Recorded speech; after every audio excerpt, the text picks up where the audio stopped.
Amigos, advogados de Pernambuco, todos que estão aqui assistindo nesse momento, nós estamos finalmente com a nossa editora digital da OAB funcionando. E para começar esse novo projeto da editora digital da OAB, nós decidimos criar algo diferente em todo o país, que é trazer autores, professores, advogados militantes para debater não só os seus livros, mas principalmente para produzir conhecimento. E assim como esse projeto é da presidente Ingrid Zanella, foi ela quem teve a ideia de criar a primeira editora da OAB de um país. Ela também é responsável, está presente aqui nesse debate, não fisicamente, mas no projeto e, digamos assim, espiritualmente. Nós temos a honra de estar aqui com 3 advogados de escola, bastante conhecidos aqui no Estado e que desempenham atividades fundamentais do Tribunal de Contas de Pernambuco e frente a muitos municípios e também empresas que atuam naquele segmento, e que são os formadores da jurisprudência, os principais formadores da jurisprudência do Tribunal de Contas de Pernambuco. Eu queria aqui já agradecer a presença do meu amigo Leonardo Saraiva, que também é o coordenador do nosso Conselho Editorial de Direito Público, o nosso Paulo Pinto, que foi também contemporâneo meu na faculdade, mas não vai nem contar aqui o tempo que a gente se formou, né, Paulo? Melhor. E por onde eu ando nesse estado, as pessoas elogiam a advocacia de Paulo Pinto e também o nosso querido Leonardo Oliveira, que para os amigos mais próximos também tem um segundo apelido, né? Um segundo nome. E Leonardo também é dessas pessoas que conseguem cativar. Os 3 têm muita seriedade, os 3 a forma de advogar, de conduzir a sua banca, são referência aqui no Estado.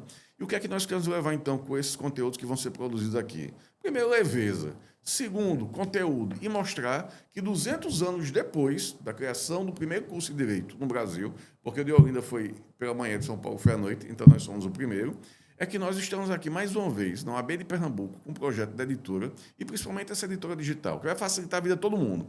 Nós vamos ter artigos, nós vamos ter revistas, nós vamos ter livros digitais, e nós vamos ter vídeos, que aí é o videocast, o podcast também, como mais chamado, e os audiocasts. Mas eu quero, para os 3, principalmente, agradecer em nome de Ingrid Zanella, da vice-presidente Chanque Bezerra, de todo o Conselho da OAB, por vocês serem os primeiros a estar aqui acreditando nesse projeto e estarem aqui gravando hoje conosco. Nós estamos aqui no estúdio da Mídia Legal, do nosso querido Jefferson Cruz, e temos a certeza que você que está aí, do Cais ao Sertão, vai receber esse conteúdo com bastante satisfação e depois dê o retorno para a gente, escreva um artigo para ficar aqui no site e também participe das chamadas para a publicação dos artigos em formato de concurso. Muito obrigado pela audiência de vocês. Até mais. Bem, pessoal, vamos agora, após feitas as apresentações, iniciar aqui o diálogo a que nos propomos hoje, que é repercutir acerca da obra coletiva, cujo edital vai ser publicado na próxima semana, da editora da OAB, que se chama Processo e Defesa no Tribunal de Contas do Estado de Pernambuco.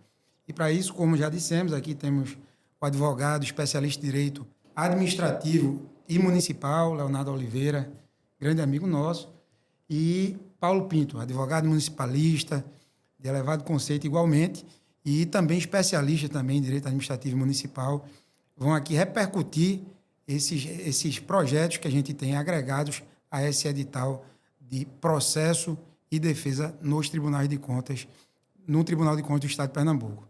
Léo, primeiramente gostaria aqui de, em público, reiterar o convite para você contribuir com um artigo para essa obra coletiva, esse edital que nós estaremos lançando. Importante a advocacia municipalista, importante ao direito público municipal. Gostaria que você confirmasse e passasse aqui para o ouvinte um pouco da sua experiência como advogado municipalista e aquilo que você acha que, da sua experiência, repercute nessa obra e o que essa obra há de repercutir para a comunidade municipalista. Muito obrigado, Léo Saraiva, querido amigo, dileto amigo, advogado de altíssimo quilate, que admiramos bastante. Boa tarde a Paulo Pinto, amigo querido, também de grande conhecimento e inspirador, inclusive, o seu conhecimento. Eu quero dizer que é com muita honra, ainda que ache que não estou, inclusive, à altura de tal convite, mas quero dizer que o recebo com bastante honra a oportunidade de tentar contribuir um pouco através desses mais de 20 anos de experiência de advocacia no Tribunal de Contas do Estado de Pernambuco. Muita modéstia. Diariamente estamos lá, praticamente diariamente, estamos lá durante todo esse tempo, representando muitas vezes, estivemos à frente de algumas comissões, sejam comissões estaduais, seja Comissão Nacional de Licitações, tivemos por 2 mandatos, e dizer que o que pudermos contribuir trazendo essas experiências junto ao Tribunal de Contas, diga-se de passagem, um tribunal que respeita o advogado, um tribunal extremamente estruturado sob o aspecto de capacidade técnica dos seus membros, seja da unidade instrutora, seja da unidade julgadora, ou seja, o corpo técnico do tribunal de alto nível, e a gente diz isso com muita tranquilidade, porque olhando no restante do país, a gente, se fizer um mínimo de comparação, nós conseguimos ver, sim, a capacidade técnica que o nosso tribunal tem. O advogado é bastante respeitado dentro daquela casa. O tribunal tem, hoje em dia, dentro dos seus componentes da unidade julgadora, pessoas que têm uma certa ligação histórica com a advocacia, de respeito às prerrogativas, e isso também engrandece bastante esta advocacia. E estamos aqui, nessa oportunidade, agradecendo mais uma vez a editora da OAB e também a presidência da OAB, através da nossa querida Ingrid Zanella, a oportunidade de tentar fazer essa contribuição. Perfeito, Léo. Eu queria que você falasse especificamente de um fato que é a peculiaridade da advocacia no Tribunal de Contas do Estado de Pernambuco, que, em certo ponto, isso eu vou perguntar a você também, Paulo, e como sei que você, tal como eu, Léo, a gente divide a mesma arena, né, o mesmo ambiente ali do controle externo aqui no TCE-PE, que Léo já destacou, é muito aberto à advocacia, essa é a palavra, né? Ele abraça a advocacia, tem escutativa com a advocacia. Eu queria, Léo, que você dissesse o que é que você acha em relação à inovação de a gente trazer uma obra específica sobre o TCE-PE e as distinções em relação ao TCU, isso que a gente traz aqui de farol para o advogado que está em Oricuri, em Araripina, em Casinhas, que está iniciando na atuação junto ao Tribunal de Contas, ou está defendendo um gestor específico, ou está orientando a administração municipal num cargo de procurador. O que é que você acha que essa obra tem um potencial de jogar luzes sobre esse tema, né? Sobretudo por ser uma obra inovadora. Não conheço outra obra aqui no estado de Pernambuco, outra obra que tenha sido essa temática abordando o processo no Tribunal de Contas do estado de Pernambuco. Talvez, inclusive, nacionalmente, essa proposta, essa iniciativa seja, de fato, inovadora e pioneira e vanguardista. Principalmente junto a um tribunal que, relacionado às causas da advocacia, conseguiu agir, de fato, em algumas situações, de forma vanguardista. Nós podemos, por exemplo, nos lembrar de uma situação onde a advocacia recebia muito questionamento com relação às contratações, como essas contratações poderiam ser realizadas, não que hoje ainda não soframos com relação a esse aspecto.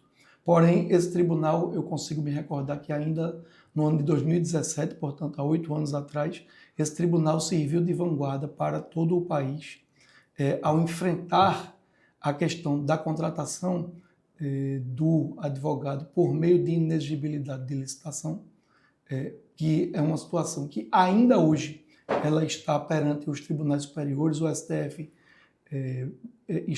tem tido uma conclusão muito recente a respeito desse tema. A própria legislação, através da nova lei de licitações, evoluiu bastante e nós podemos ver que a ideia dessa obra é uma ideia de contribuição para trazer, como você bem disse aí, a todos os advogados, sejam os que aqui militam, sejam os que militam no interior, sobretudo a advocacia municipal, tendo em vista que, para se atuar junto ao Tribunal de Contas do Estado de Pernambuco, você não defende apenas o gestor. Hoje em dia, muitas e muitas empresas privadas têm sido demandadas por aquele órgão de controle externo, e o advogado, através de diferentes visões, ele tem sido instado a se pronunciar e trazer boas contribuições para aquela casa, que é uma casa, como já dito, respeita bastante o advogado e se utiliza de uma forma, a cada tempo tem evoluído mais, no sentido de ser um tribunal didático, ao invés de ser um tribunal punitivo. É um tribunal que dialoga com a administração, um tribunal que busca a implementação de boas práticas para a boa aplicação de recursos públicos e a implementação de políticas públicas. A gente tem visto uma frequente evolução disso e essa é a ideia que aconteça. Isso. Perfeito, Léo. Paulo, vou pegar o gancho aqui, em parte repetir a você o mesmo convite que eu fiz a Léo, que já tinha lhe feito antecedentemente, mas para você assumir esse compromisso público aqui, contribuir sua experiência como advogado municipalista igualmente rica, você passar também para os ouvintes aqui um pouco que é a sua trajetória como advogado e ex-ante advocacia, antes da advocacia, né, trazer um pouco desse seu convívio com o processo no Tribunal de Contas, com a advocacia no Tribunal de Contas do Estado de Pernambuco, que tem uma peculiaridade, como a gente já disse aqui, em relação à advocacia do TCU, a advocacia em outros estados, o TCE tem suas regras próprias. Eu queria que você trouxesse para os ouvintes aqui essa sua experiência e o que você acha sobre esse projeto e reafirmar aqui o seu compromisso e colaboração. Boa tarde. Primeiramente, compromisso reafirmado e aceito. Dizer também, agradecer o convite da editora da OAB, a pessoa do Dr. Inácio Feitosa, a você também, Léo Saraiva, e a meu amigo Léo Oliveira, que é um prazer estar aqui com dois grandes advogados, né? Dois grandes advogados do direito público e especialmente do direito municipal. Falando um pouco, já iniciando também e ratificando as palavras de Léo Oliveira, a gente tem que dizer que o nosso Tribunal de Contas realmente é um tribunal de escola, um tribunal que está à frente do tempo e que tem um corpo técnico brilhante. Eu digo isso e aí vou lá na frente vou complementar que minha primeira vivência com o Tribunal de Contas foi no campo da auditoria. Eu fui técnico de auditoria do Tribunal de Contas de Pernambuco, lá nos anos de 1995, acho que até 97, se não me falha a memória. Então, ingressei ainda no ensino médio, né, depois já na faculdade, mas já trabalhei no Tribunal de Contas nesse campo da auditoria, fazendo as fiscalizações, visitando as prefeituras, tendo interação com gestores. Né? Você é cria da casa. Eu conheci, estou num outro lado agora, né, no lado da advocacia, mas conheci também a estrutura do tribunal por dentro. E já naquela época, já posso dizer que era uma estrutura avançada. Né? Imagine isso depois de mais de 20 anos. Né? Hoje em dia, a gente tem um corpo técnico realmente de excelência. E a gente tem que ressaltar isso todos os dias. E aí, voltando para a questão da minha formação, como eu disse, eu comecei dentro do Tribunal de Contas, como na área da fiscalização, como técnico de auditoria. Posteriormente, fui para a Assembleia, ser procurador da Assembleia Legislativa, e tive uma passagem de 3 anos no Ministério Público de Contas. Então, assumi como procurador do Ministério Público de Contas, fiquei lá até o ano de 2010, quando, valendo-me de uma possibilidade legal, me pedi a recondução para a Assembleia Legislativa e retomei minha advocacia, que lá atrás iniciei no escritório de um amigo hoje e um grande exponente da nossa advocacia municipalista, que é o Dr. Márcio Alves, né? Uma pessoa que na verdade, acho que está lá nos primórdios dessa advocacia, junto com João Monteiro, Leucio Lemos e outros... Luiz Carlos, outros grandes advogados. Dr. Jarbas. Dr. Jarbas, todos esses aí que realmente abriram as alas para a gente posteriormente. Né? E aí já vindo para o campo dessa obra que eu acho excelente ideia, eu acho que realmente é algo que é necessário, porque a gente tem particularidade muito grande quando a gente fala de tribunais de contas, né? Então, muitas pessoas que não conhecem podem imaginar que existe, por exemplo, uma lei federal que regulamenta o processo dos tribunais de contas e que isso ele vá para o Tribunal de Contas da Paraíba, do Rio Grande do Norte ou TCU e vai encontrar o mesmo cenário, né, baseado como a gente tem no Poder Judiciário, que nós temos o Código de Processo Civil. Não, a gente sabe que a realidade é outra.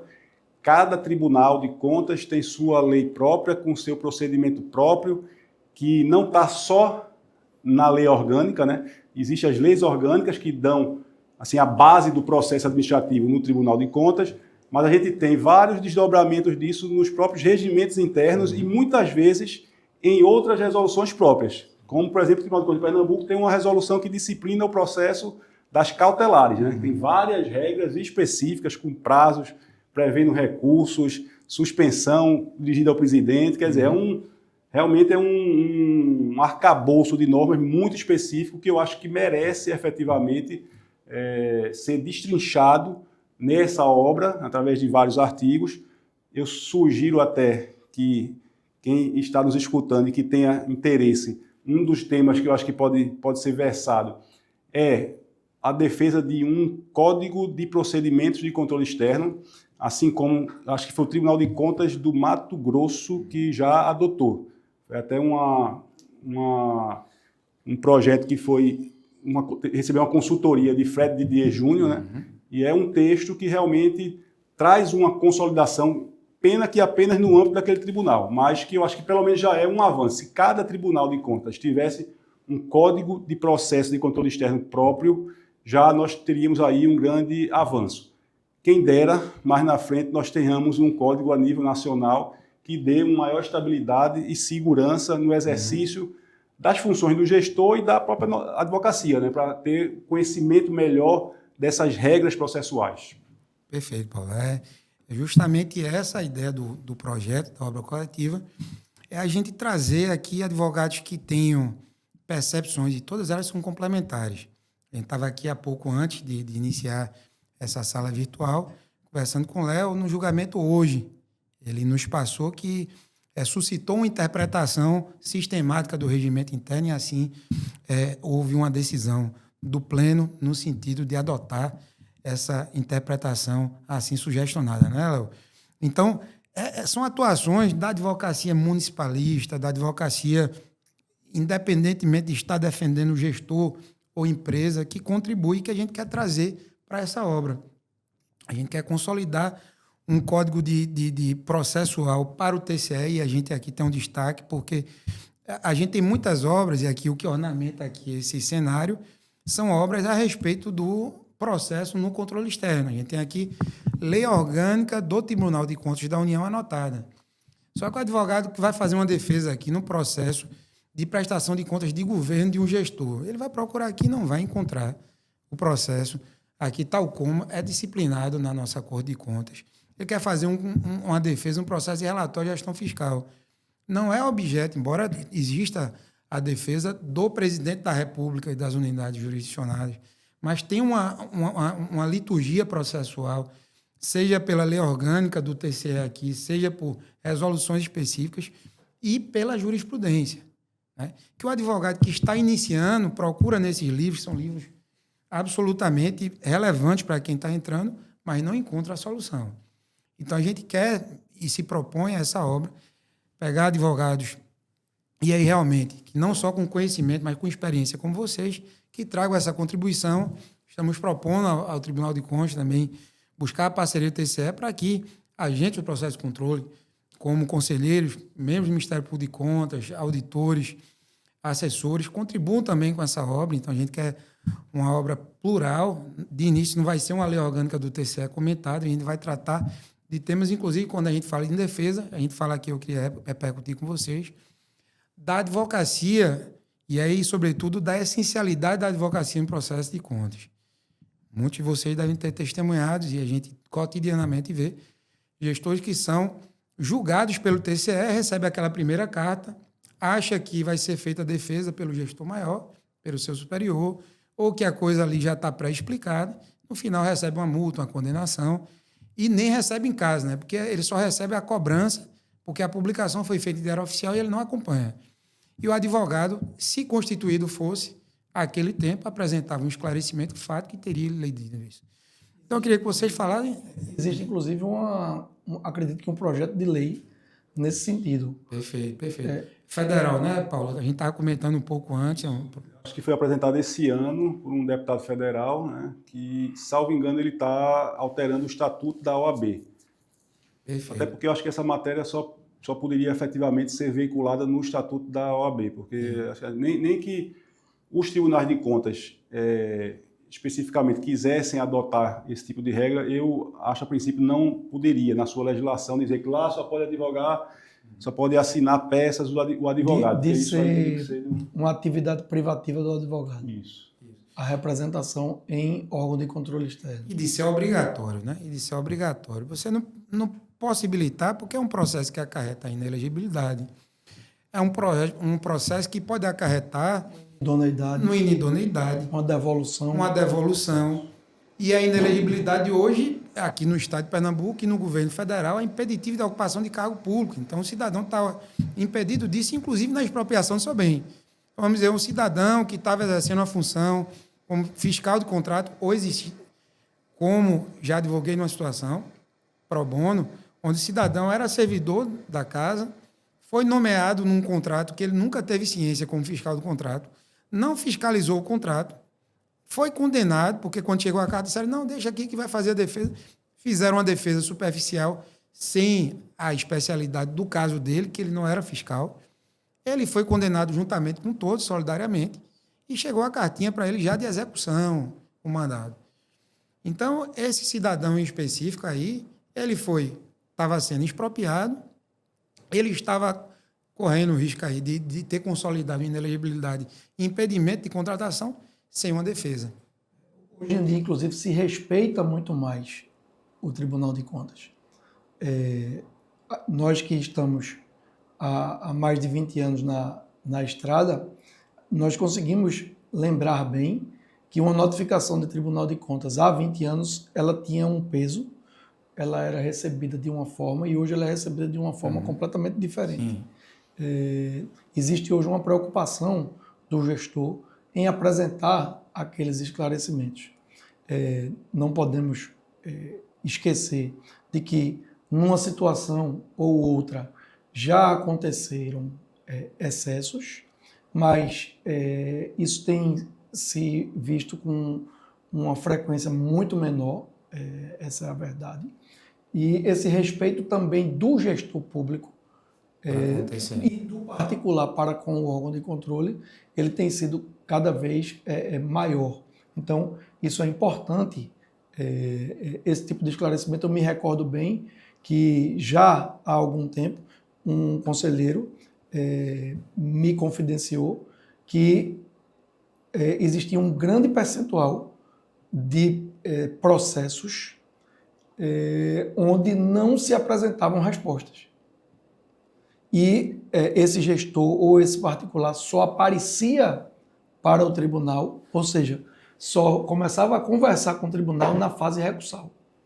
Então, por sorte, o tribunal é um tribunal administrativo, cujo formalismo há de ser moderado, e por tal motivo, sobretudo em face do princípio da verdade real e da busca por esses elementos, é possível, no Tribunal de Contas, se apresentar elementos até mesmo durante uma fase recursal. Quando está na fase recursal, ainda a coisa está mais fácil, né? Porque a gente tem essa interpretação do TCE, que o TCU também tem, de ter uma abertura até a dilação probatória, juntada de documento e abertura das discussões, né? Pior a via estreita do pedido de rescisão. E aí isso aí já fica um dos eixos do edital aqui, que é justamente o pedido de rescisão aqui no TCE, as hipóteses de admissibilidade. Então, a gente tem aqui, na lei orgânica, só duas, e na resolução só duas hipóteses a princípio. É o erro de cálculo, o erro de fato, que não é nem erro de fato, o erro de fato do CPC, e o documento novo. Um documento novo seria aquele pré-existente, cujo conhecimento só foi obtido depois. Então, é uma coisa muito difícil. É um documento que já existia, que você não pôde acessar e tem que provar que não pôde acessar. é quase uma missão impossível, né? Dentro dos olhares que você pode ter e que, via de regra, se você tiver um excesso de rigorismo, você diz, olha, esse documento, e a gente já viu decisões nesse sentido, isso no STJ acontece muito no esfera processual, dizer, olha, esse documento você já podia ter. E o TCE aqui tem começado a, numa boa vertente de busca da verdade real e buscando fazer justiça, a ampliar um pouco. A gente tem visto decisões que têm aceitado o erro de fato, aplicando subsidiariamente o CPC, o que é muito importante, né, nessas situações. Então, são temáticas como essa que a gente quer abrir, aproveitar essa experiência aqui de vocês nesse sentido.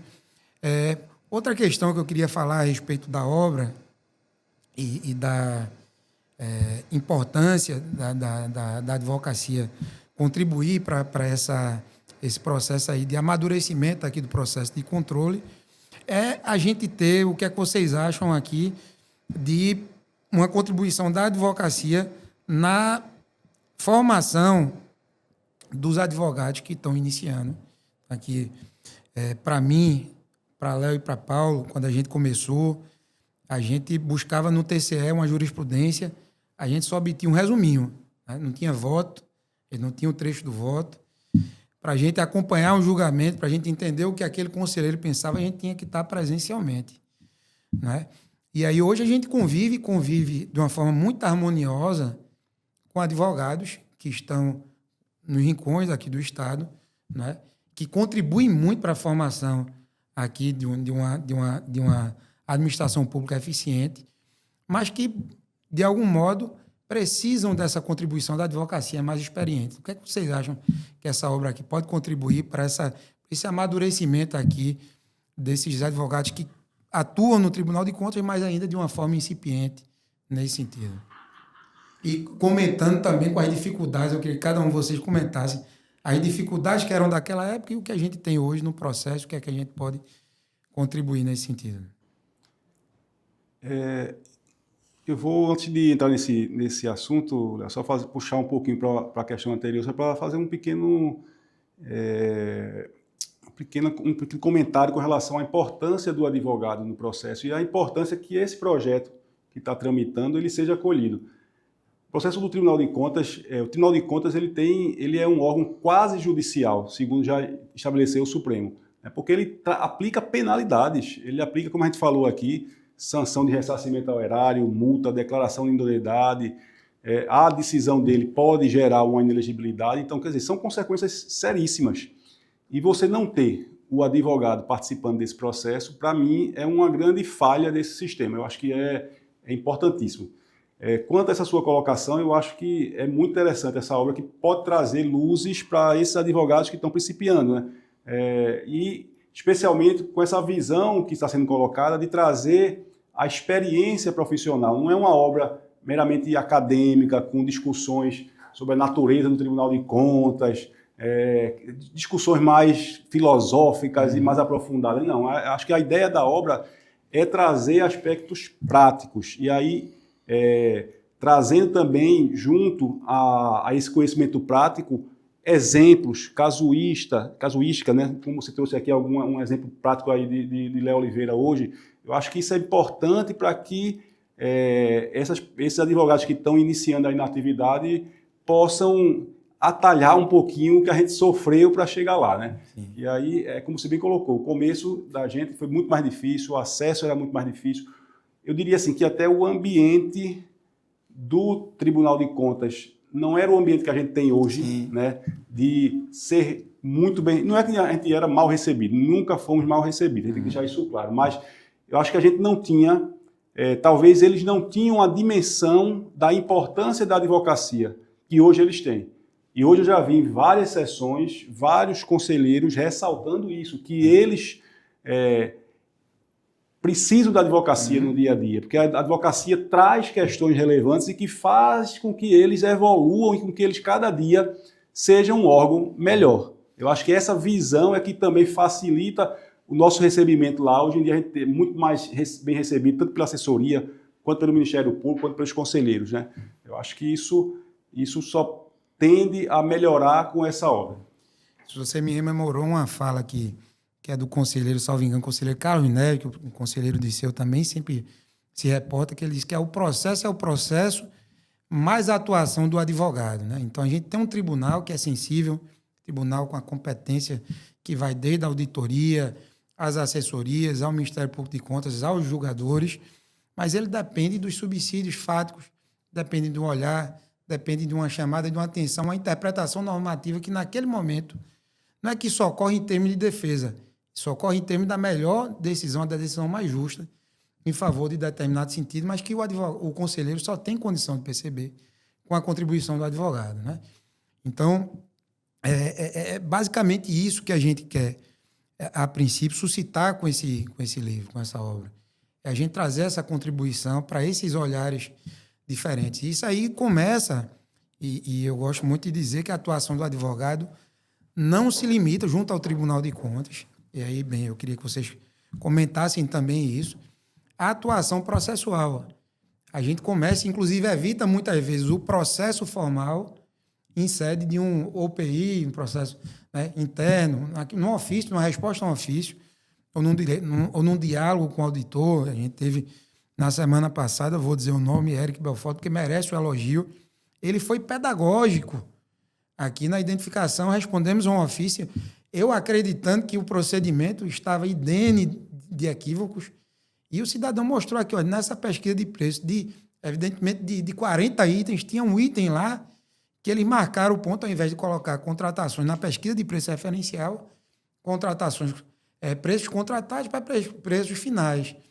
Isso aí tem uma repercussão e ele só isso variou o preço. Então, é um olhar do auditor que se traz, colaborativo. O critério de mediana, esse critério de mediana saneado do TCU, que é muito difícil da gente passar como advogados, né? Para eles é importante, é muito fácil para a gente dizer. Você tira o primeiro e o segundo quartil, e aí quando você chega para o servidor que não conhece, a gente está tendo oportunidades onde os auditores, a GELIC e outros estão ensinando em reuniões aos agentes públicos do processo aquilo que é uma percepção que até então estava distante. Então, mudou aquela posição adversarial. Vocês puderem falar um pouco também dessa atuação junto ao auditor, que é o primeiro contato, às vezes é um pré-processo, ou PI, não um processo preliminar, que evita um processo, até uma medida não de judicialização, mas de eliminação de economia processual, advogado a atuação do advogado nessa fase preliminar do controle. O que é que vocês podem repercutir quanto a isso? O tribunal, na verdade, é um mundo. Nós conseguimos lá nos deparar com situações de atos de pessoal, onde vai se analisar uma contratação temporária, uma realização de concurso público, uma situação de aposentadoria. Nós nos deparamos com situações de norma de contabilidade pública, aplicação de recursos com base nos percentuais estipulados na Lei de Responsabilidade Fiscal e na Constituição Federal. Nós nos deparamos com normas relativas a licitações e contratos públicos. Nós nos deparamos com situações relacionadas à infraestrutura. Então, o tribunal, de fato, desde uma simples situação de admissão de pessoal a uma complexa tentativa de licitar um serviço de limpeza urbana, por exemplo, que é extremamente um processo extremamente que deve-se ter a maior cautela e cuidado e atenção e profundidade. Ou seja, nós verificamos nesse dia a dia do tribunal uma necessidade de diálogo entre o gestor e a unidade técnica, que é a unidade instrutora. Eu penso que deve ainda haver avanços, a verdade é essa. E por que digo isso?